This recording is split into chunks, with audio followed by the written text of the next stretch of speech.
Communication is a demonstration of affection.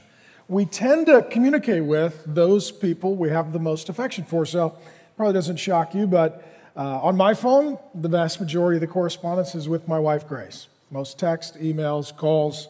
For her, she calls me, talks to me, I call her, talk to her, we communicate, because communication is a demonstration of affection. You know, you love somebody when you want to talk and communicate, and you know somebody loves you when they make that effort to stay in touch and to be in communication with you.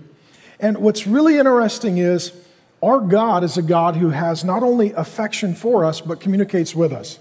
He's a God who wants us to know Him, and He wants to know us, and He wants to speak to us, and He does through Scripture and through preaching and teaching, and then He wants to hear from us, and we call that prayer, and that's how we build that relationship with God.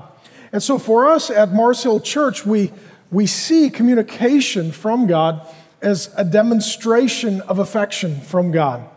And one of the ways we see that is in the Word of God and in preaching the Word of God. So today, as we're in the Jesus Loves His Church series, we're going to deal with the fact that Jesus preached the gospel. And here's why we're doing this series. The church is in between seasons. Our real growth time tends to be September, October, November, January through Easter. And then in the summertime, people are on holiday and vacation, and we're in the midst of reorganizing our team and getting ready to launch new services and possible locations and churches.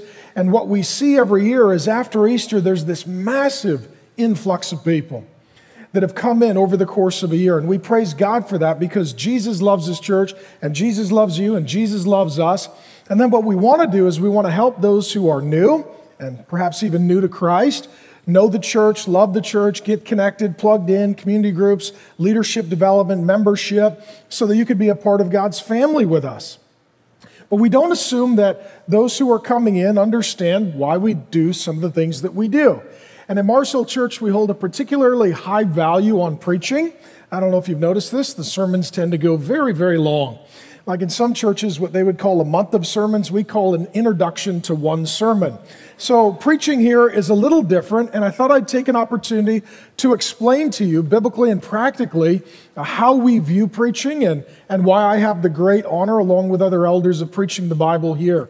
And it really does start with the fact that the character of God is one in which God preaches. So that's where we'll start.